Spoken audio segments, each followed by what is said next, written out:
Почитувани гледачи, добре дојдовте во уште едно издание на Отворени муабети од серијалот со советничките во Советот на општина Прилеп. Вечерва со нас е Катерина Пузеска од советничката група на Левица.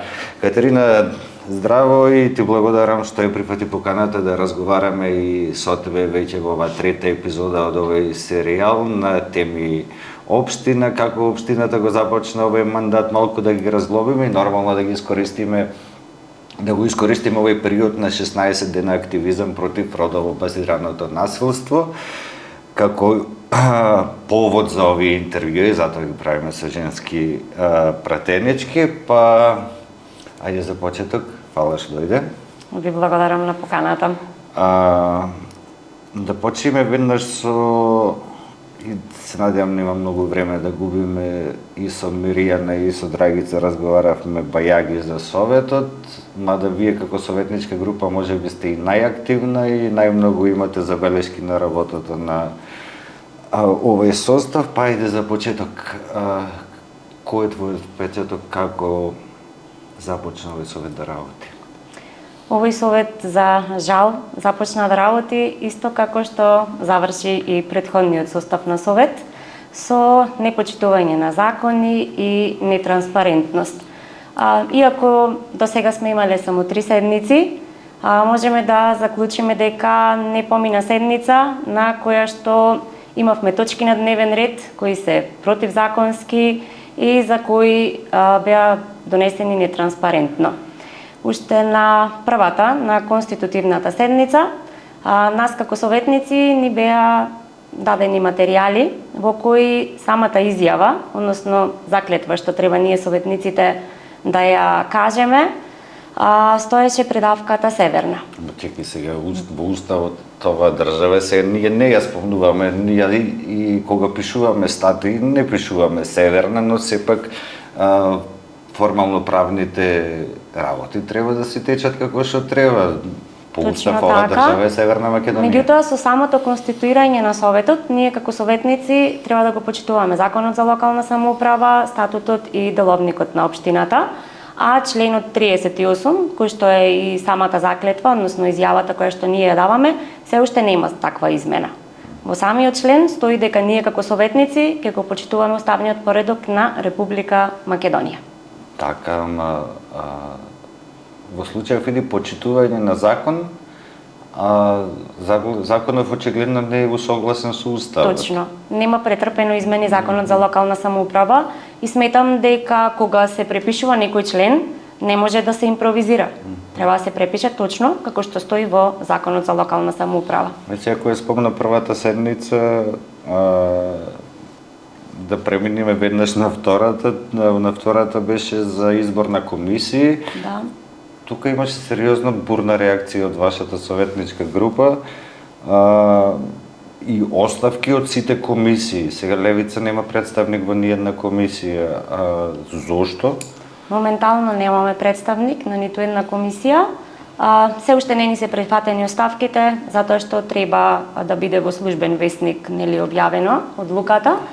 Меѓутоа, ние како советници имаме право да присуствуваме на сите комисии, меѓутоа немаме право на глас. Тоа и ќе го правиме понатаму. Нашата бурна реакција беше затоа што кога го добивме извештајот од Комисијата за мандатни прашања, нас тројца, кои што сме од политичката партија Левица, односно сме опозиција, не немаше во ниту една од клучните комисии.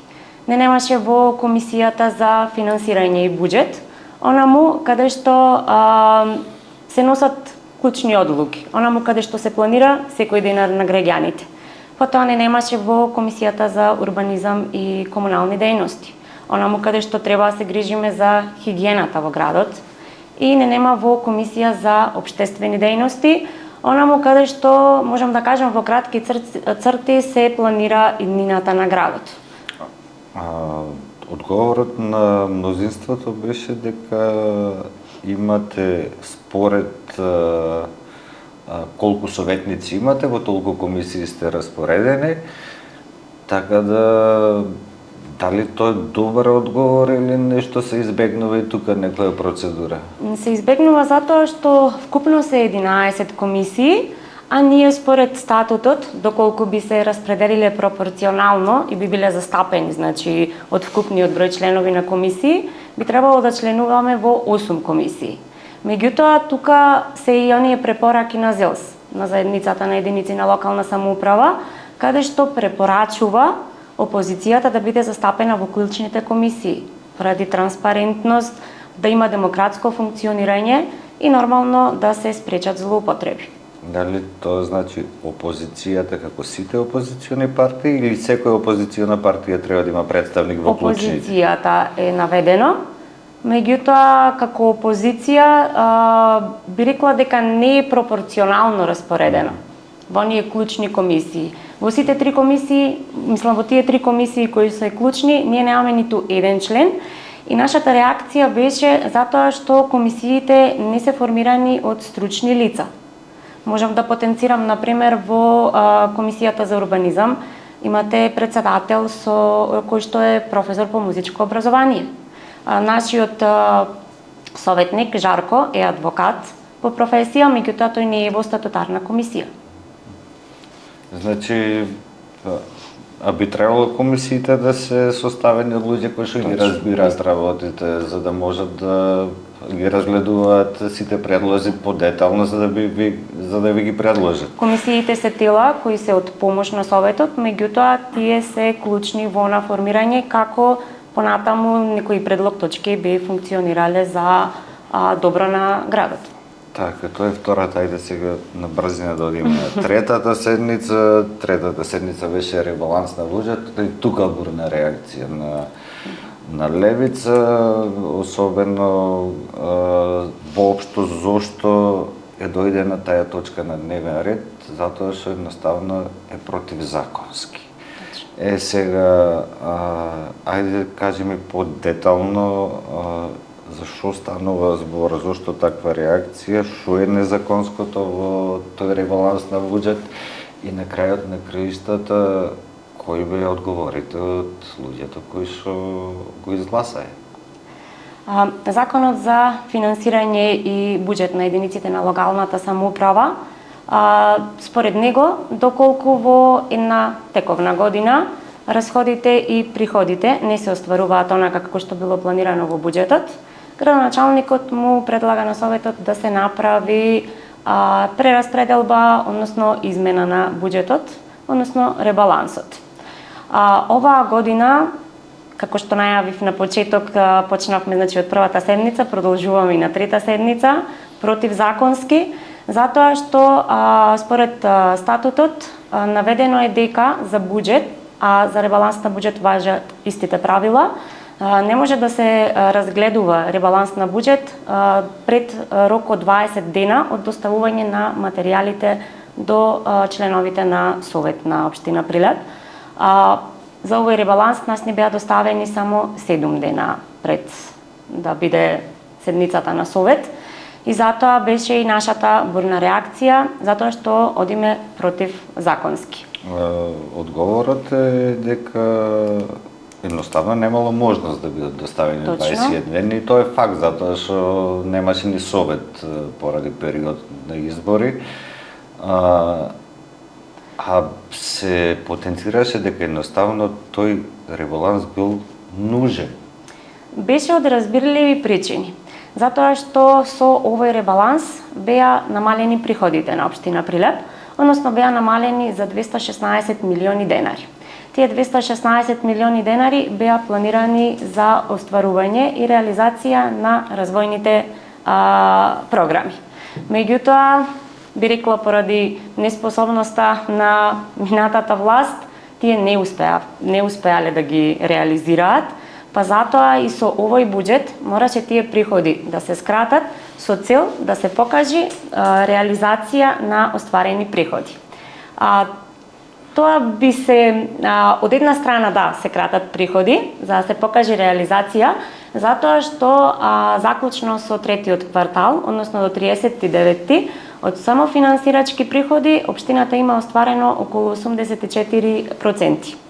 Ако правиме муабет за дека се правиле некаков трансфер на средства за следната година, за да не се изгубат, тоа е од една страна можеби окей, можеби не знам, не ги разбирам да толку работите, ама во претходните интервјуа кои што ги правев со претходните две советнички река дека таму имало и пренамена на средства, тоест релокација заради заплати на јавните предпријатија. Точно. Сега тука правиме муабет, ако дали треба да се бара одговорност за претходниот состав, за претходниот состав на локалната самоуправа кој што вас ве довело во ваква ситуација? Со оваа ситуација ние сме доведени да кршиме закони затоа што се немало време за реализација. И точно ни беше наведено дека овој ребаланс се носи од морални причини. Затоа што со овој ребаланс 12 милиони денари е за субвенционирање на јавното комунално предпријатие Комуналец и по 2 милиони за јавното предпријатие за просторно и урбано планирање и за пазари. И исто така имавме и релокација од планирани 6 милиони за образование беа зголемени на 9 милиони. Знам дека во минатиот состав ти стана советничка некаде на половина на мандатот, да рече втората половина, трета и четврта година, но сакам да те прашам дали беше упатена во тоа како почна да функционира претходниот состав, затоа што и тој беше во овој период од годината. Градоначалникот, сегашниот, имаше објаснување дека заради тоа што изборите биле во тој период, едноставно не можело да се средат некои работи. Сега, дали имаше ова појава и пред 4 години? Искрено не би можела да конкретно да ви кажам, затоа што баш во декември 2023 јас станав како, мислам, се приклучив на тогашниот совет. Не знаеш дали во 2021 имало вакви претумбаци, ако имало сигурно ќе имало некоја бука во јавноста. Да. Во секој случај би реагирале ако ништо друго опозицијата. Точно. Ама најверојатно тогаш примопредавањето било составени средства за да се реализира годината до крај. Друга работа, дали да те прашам тебе како советник, дали според тебе држи водата тоа објаснување дека не е добар период за избори тогаш? Се знаеше дека ќе има избори и претходно. Уште од пред 4 години. Доколку сметаа дека сметам дека нормално е во октомври да беа изборите. Нормално е кога нема реализација до септември, би рекла, нормално дека не може да очекува власта дека би имала реализација во ноември, па да не има ребаланс на буџет. Затоа што реализацијата и кратењето на приходите беше од развојните програми. И зошто тоа не се направило пред да се распишат изборите? Немавме објаснување зошто не се направило, само имавме објаснување зошто сега мора да се направи.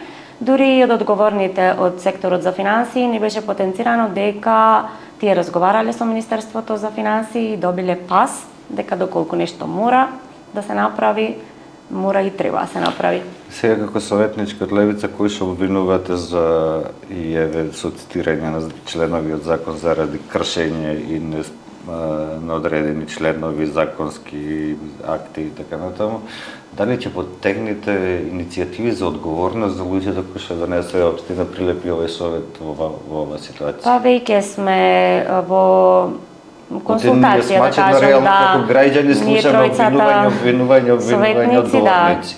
Советникот Жарко е, како што напоменав, правник по професија, тој ги знае точно законите и тој веќе има преземено некои представки и понатаму што би можеле да се спречи, значи, ова кршење на закони.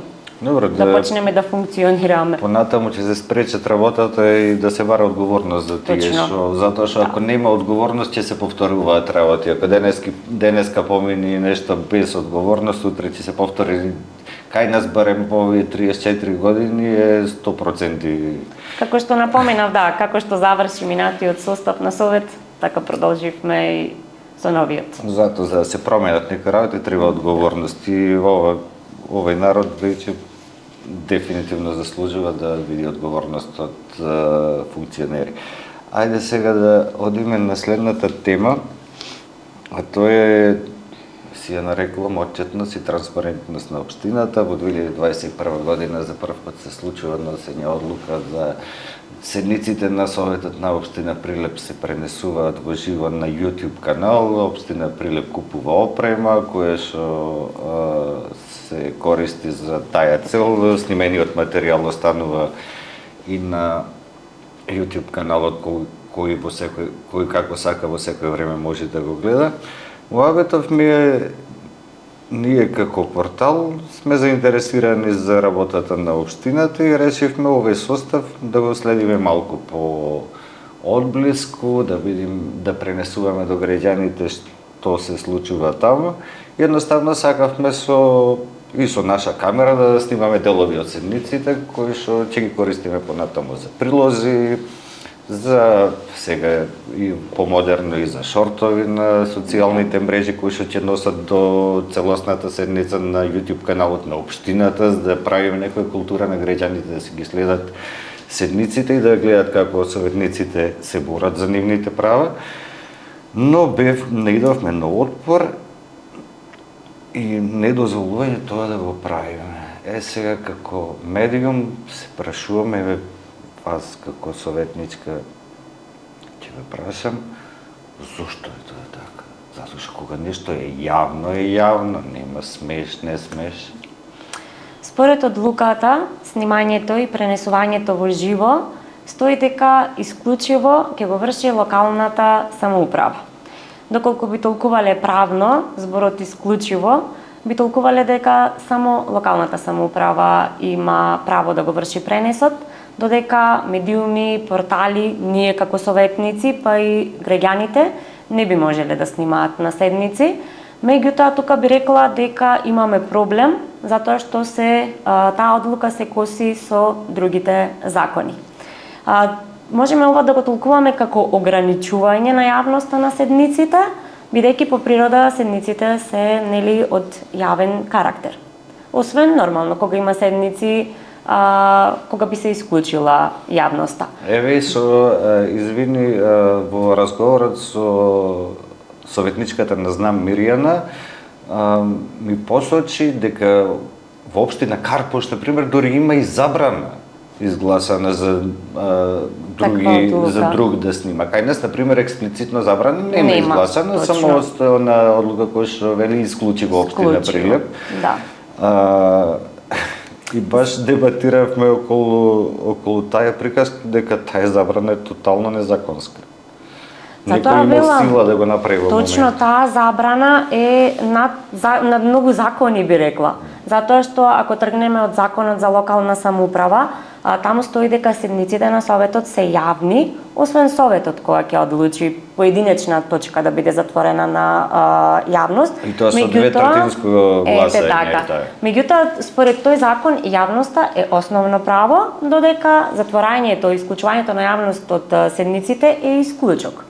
Што треба да се направи.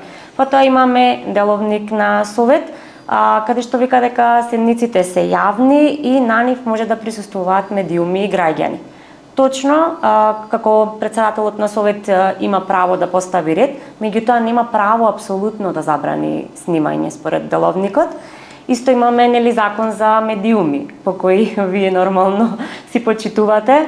Вели дека сите медиуми имате право да собирате информации од јавни настани кои се од јавен карактер, точно како што се и седниците. И нормално законот за пристап до информации од јавен карактер, институциите наложува дека мора да бидат транспарентни и да дозволат пристап за работа на медиумите. Така, од озгора на сето тоа, еве, и ние како медиум си го толкуваме овој пристап кон толкувањето и член на општина Прилеп, забраната во општина Карпош, која што до ден денешен е на сила. Се надевам дека некако и овие емисии, ако се третираат прилепски проблеми, највеќе ќе допрати до општина Карпош и до луѓето кои што таму ги третираат овие работи, дека ќе му помогнеме да си потегнат некои прашања и за нив. Јас си го толкувам како контрола на јавноста или контролирано да излегуваат работите кои што треба да дадат надвор. Затоа што, например, еве и последната седница, третата седница која што беше кај што беше ребалансот на буџетот, после имаше уште 10 точки натаму. Се случија многу интересни работи кои што на YouTube ги нема. Точно, да. Се не велиме дека научно е тоа направено, се случува технички проблеми. Меѓутоа, точно, добро е заради транспарентност и заради тие медиуми да може да ги имаат граѓаните во целост. Седмиците. Може би и ние нема секогаш да снимиме се. И невозможно е реално да снимиш комплет некоја седница која што трае 10 часа. Така, да. Немаме ние како мали медиуми толку опрема ни толку време, но сепак самиот отпор не дава добро чувство. Точно. Не дава чувство на демократска отвореност на општината. Јас сметам дека вие како медиум треба да си ги почитувате законите за кои се вели дека седниците се од јавен карактер и вие нормално треба да бидете транспарентни и да пренесувате. И општината да не попречува во вршењето на нашата работа. Би рекла доколку нема забрана. Дозволено е се што не е забрането. Во правото така велат. Да. Многу е просто. Чим нема забрана, значи е дозволено. А мислам дека е добро и да се за развивање на демократската свест, особено денеска еден е на позиција, утре ќе биде во позиција, тогаш него ќе му треба поголема отвореност кон јавноста на институциите. Во секој случај се надевам дека ќе направиме заеднички како јавност притисок едноставно да се смени тој однос. На крајот на криштото ние не можеме да пренесеме нешто кое што не се случило. Така е. Точно. А дали ќе биде снимена говорницата од една, од друга, од трета агол, апсолутно нема никаква значење. Катерина, мислам дека доволно е за општинава. Еве 20 на минути го разглобивме почетокот. Еве може само да ако сакаш да ни даеш еден сублимат на првиот месец и пол во очекување на веќе закажаната четврта седница. Па би рекла, поминавме како што поминавме. Ние како советници од политичката партија Левица сме доста активни. Тука сме да критикуваме нормално и зборувам да критикуваме. Се она што е критика да критикуваме, се она што треба да се поддржи, би го поддржале многу нормално, затоа што наша одговорност е да работиме во служба на граѓаните. Апсолутно. 25 ноември е светски ден на борбата против родово базираното насилство. Веќе 7-8 дена од моментов кога снимаме е позади нас тој ден, но од тој ден започнуваат 16 дена активизам за покревање на свеста кај сите нас за тоа колку сме им потребни сите ние на жените во борбата за нормален живот, особено оние кои што се жртви на семејно насилство, на секако вид на насилство со кој што се соочуваат. Годинава темата е борба против сајбер насилството. Ајде за почеток како советничка и по дефолт без разлика што си дадовте оставка од сите комисии, ти како жена мораш да бидеш членка на комисијата за родова еднаквост затоа што сте таму сите жени. што можат советничките, што може општината, што може советот, локалната самоуправа да направи за овој проблем да се актуализира и да се креа свест? Пред се би рекла, како што напоменавме, како советничка од минатиот состав, би рекла дека Комисијата за родова еднаквост не е толку активна во Советот на општина Прилеп и сметам дека со овој состав, како мое лично залагање би било, и едно од залагањата и тоа околу преземање на мерки во однос на борбата за насилство против жените. Сметам дека пред се треба да се направи една добра комуникација помеѓу институциите. Односно да се има она меѓуинституционална соработка. Полиција, Центар за социјална работа, општина, здравство и образование. Сметам дека треба да се има една годишна програма со која би се планирало кои ќе бидат конкретни активности и индикатори кои ќе се преземат. Потребно е да се има и она буџетска поддршка и финансиски механизми. Треба да се направат некои, ајде да кажем, тркалезни маси, каде што би имале комуникација и со невладините сектори. Граѓанскиот сектор е исклучително важен во актуализирање на овој проблем. Да. Би имале организирање на некои работилници во училиштата, младински центри, каде што би се подкренала свеста, пред се на секој поединечно, а потоа и на нас како заедница. Тоа е едукацијата уште од школска возраст е исклучително важна. Баш во Кривогастан имаше еден многу убав настан каде што гостуваше Форум театар од Куманово, каде што волонтери средношколци играат интерактивни представи и разговараат со дечињата. Беше за основци. Тоа е, например, една многу интересна работа која што како советници, како општина треба да се разгледа. Во соработка со невладини, со училишта, со наставници. Треба да се има и меѓуопштинска комуникација во некои општини каде што имаат веќе некои точно такви организирање средби, настани, точно каде што сме поблиску со, пред себе рекла, нормално со помладите, а потоа и со возрастните. Ако правиме муабет дека се тргнува од разговор, кои се реално тие работи ќе се направат? Али ние сме држава која што во последнава година имаме 4 фемициди. Колку само непријавени случаи на насилство врз жените има, можеме само да си предпоставуваме. Што може општината да направи, што треба општината да направи онака буквално одма за жените реално да се чувствуваат по-безбедни за да пријават? Застрашувачки е точно тоа што за толку мала држава, би рекла, имаме 4 фемициди за неполна година.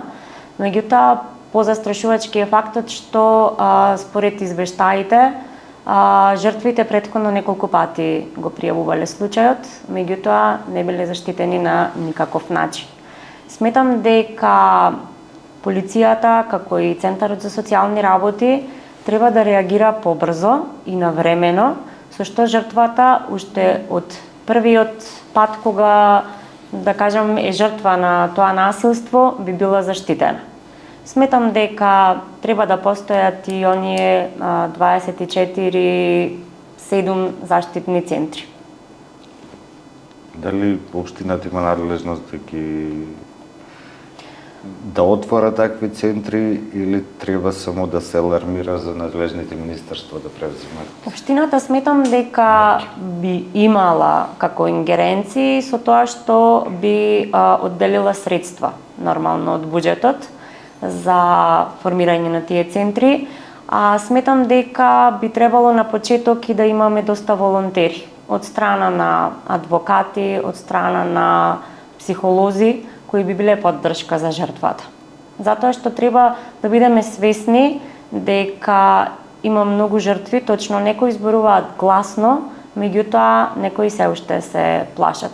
Сметам дека треба да се има поддршка, да се почне од некаде, со што жртвата би се почувствувала дека доколку побара помош, таа ќе биде заштитена.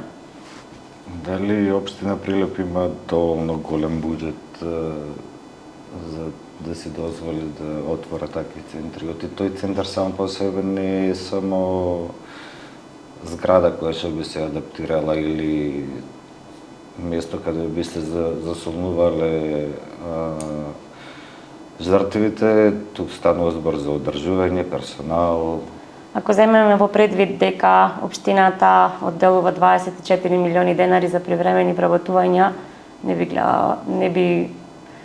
гледам проблем зашто не би можеле да се одделат средства за жртви на семејно насилство. Дефинитивно, значи Прилеп има пари за Има таа пари, работа, само точно. треба да се се насочат правилно. Друго што сакам да разговараме на ова тема е ако Прилеп има пари, кои се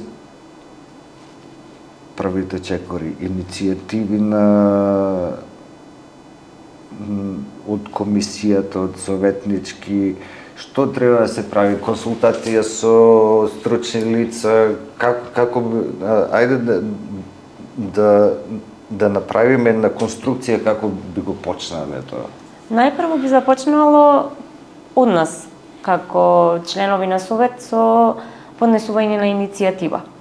Со таа иницијатива би навеле што конкретно би требало да превземе општината, а потоа најчесто иницијативите ги поднесуваме до претседателот на совет, потоа претседателот на совет треба да ги достави до стручните служби, а тие да ги разгледаат и нормално да распределат дали има или нема средства, односно дали таа иницијатива би била прифатена или би била одбиена.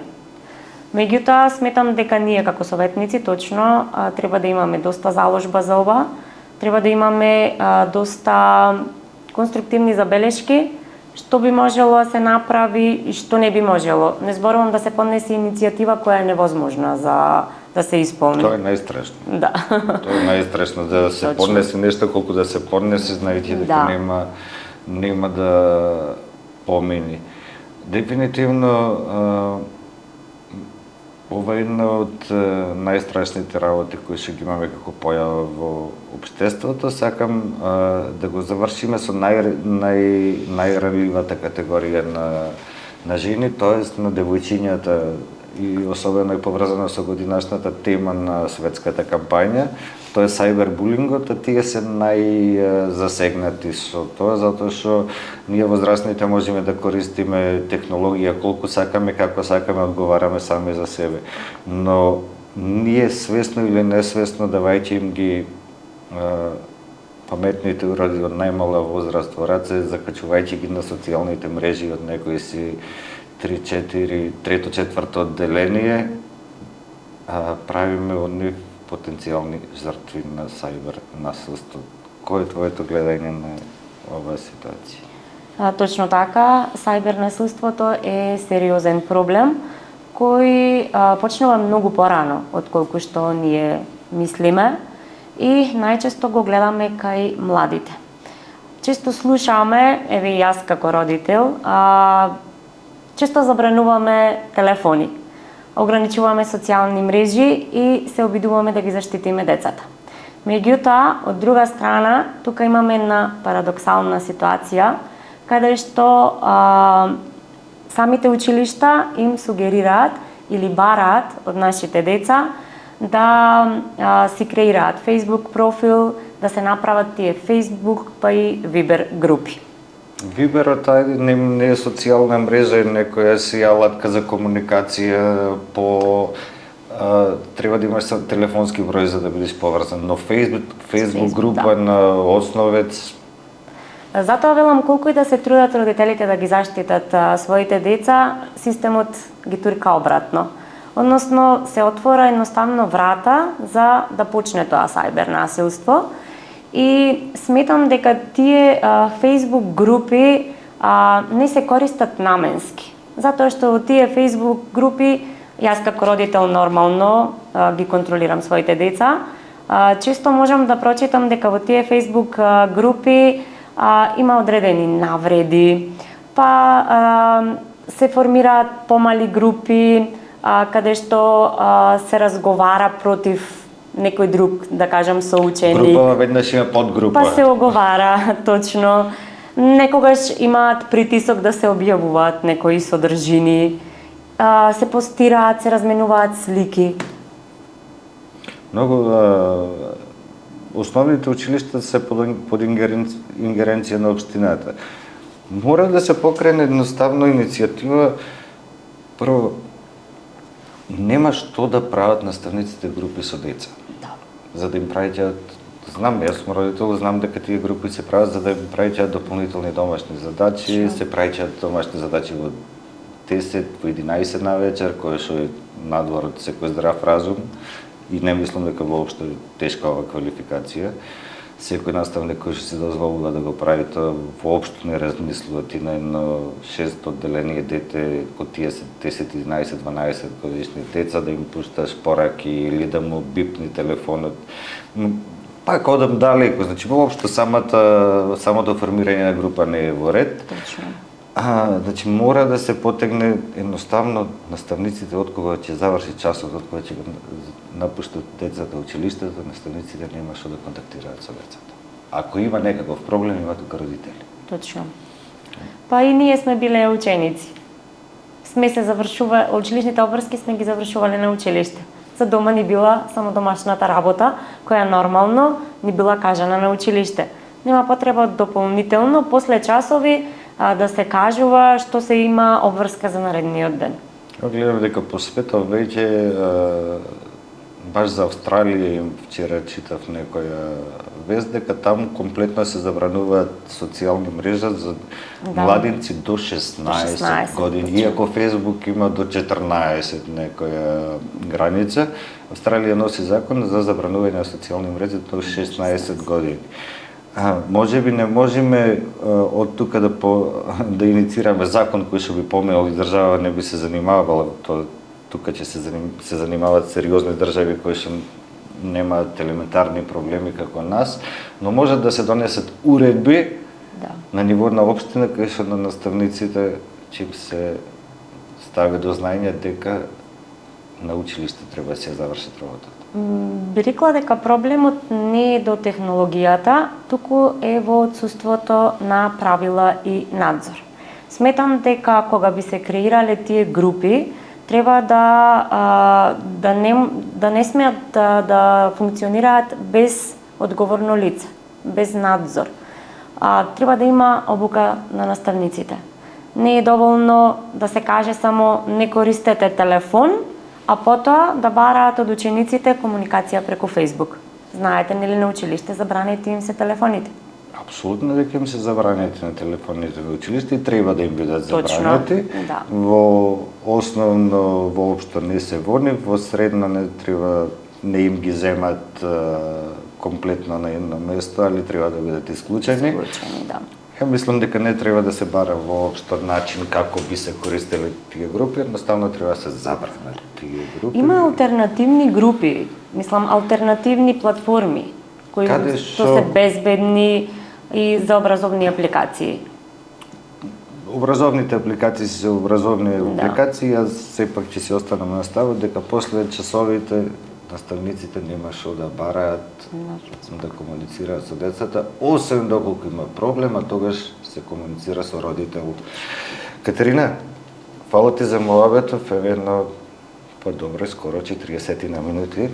Разговараме, се надевам дека бевме содржајни, дека како за прво интервју кој го работиме со тебе од кога е почнат овој мандат, бевме доволно информативни, содржајни и се надевам дека ќе остане твојата отвореност за ОТВ, затоа што навистина искрено имаме за цел да ја доближиме општината, општинарите, советниците до граѓаните и полека да се учиме на демократија која што ни е насушно потреба не сама по себе како збор, како флоскула, а едноставно граѓаните да знаат како вие работите.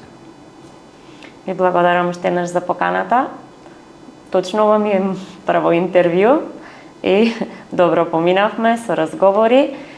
Сметам дека и понатаму ќе останеме во контакт и нормално би сакала ете како дел од Советот да бидам често присутна со цел да ги доближам граѓаните до работата на Советот и што ние како советници би можеле да направиме за нив. Фала ти уште еднаш. Аз ви благодарам што гледавте и се гледаме во следна епизода.